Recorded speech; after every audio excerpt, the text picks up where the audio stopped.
বুধবার বাংলাদেশে বিশ্বকবি রবীন্দ্রনাথ ঠাকুরের পৈতৃক বাড়িতে হামলা চালিয়ে বাড়িঘর ভাঙচুর করে উগ্র বাংলাদেশিরা।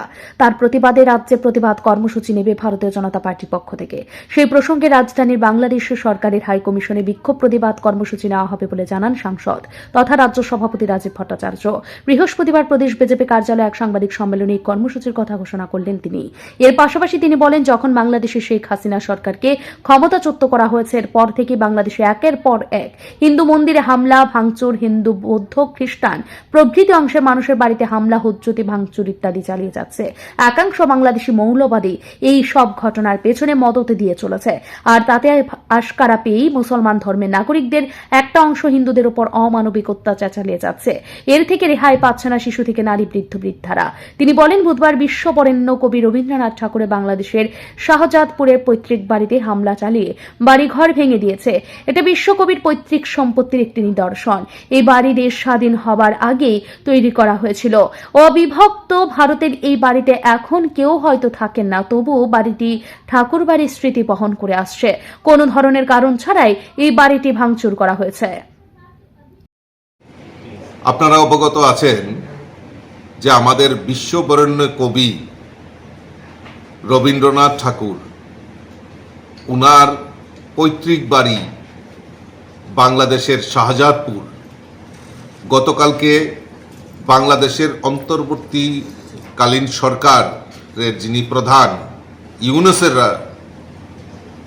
নেতৃত্বে যে সরকার পরিচালিত হচ্ছে, অত্যন্ত পরিতাপের বিষয় আমাদের এই বিশ্ববরেণ্য কবি, যিনি আমাদের এই ভারতবর্ষে নয় সারা বিশ্বকে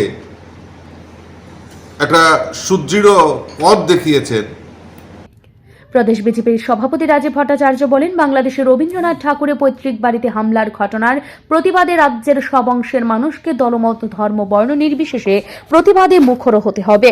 পাশাপাশি তিনি বলেন, এই ন্যাক্কারজনক ঘটনার নিন্দা জানানোর কোনো ভাষা তাদের কাছে নেই, তাই সমাজের সকল অংশের মানুষকে ঐক্যবদ্ধ হয়ে আন্দোলনে নামার আহ্বান জানান তিনি।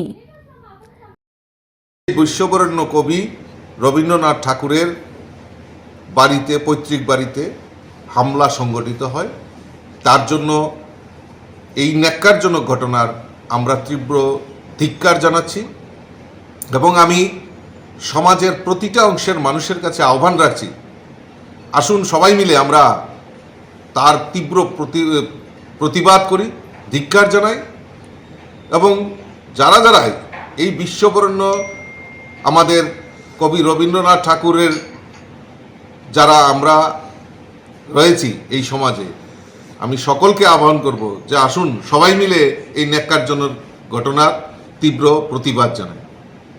আমরাও সিদ্ধান্ত নিয়েছি আমাদের পার্টির তরফ থেকে, আজকেই আমরা আমাদের যে বাংলাদেশ ভিসা অফিস রয়েছে সেখানে আমরা এই প্রতিবাদে সামিল হব। আমি সমাজের এবং আমাদের ভারতীয় জনতা পার্টির কার্যকর্তা, বিধায়ক, বিধায়িকা থেকে শুরু করে সকলকে বলবো যে আমরা এই তীব্র ধিক্কার মিছিলে আমরা সবাই সমবেত হব এবং পরবর্তী সময়ে আরও বিভিন্ন জায়গায় আমরা বিভিন্ন কর্মসূচির মাধ্যমে এই ন্যাক্কারজনক ঘটনার জন্য আমরা সবাই প্রতিবাদে সামিল হব। আমি সকলকে এই প্রতিবাদে অংশগ্রহণ করার জন্য আমি বিনম্রভাবে অনুরোধ রাখছি। তবে বাংলাদেশের মুক্তিযুদ্ধের ইতিহাস সেই দেশের মানুষ ভুলে গেছেন বলেই এই ধরনের আক্রমণ করে চলেছে। 1971 সালের মুক্তিযুদ্ধে ভারত যদি বাংলাদেশের পাশে না দাঁড়াতো, তাহলে সেই দেশের অস্তিত্ব আজ পৃথিবীর মানচিত্র থেকে মুছে যেত। ভারতের সেনারা বাংলাদেশের মুক্তিযুদ্ধে সরাসরি অংশগ্রহণ করেছেন বলেই মুক্তিযুদ্ধে জয়লাভ করে বাংলাদেশ। বাংলাদেশের নাগরিকদের এই ইতিহাসকে স্মরণে রেখে চলা উচিত। এদিনের সাংবাদিক সম্মেলনে উপস্থিত ছিলেন দলের নেত্রী পাপিয়া দত্ত, তাপস ভট্টাচার্য প্রমুখ। ব্যুরো রিপোর্ট, ঋদ্ধি নেটওয়ার্ক।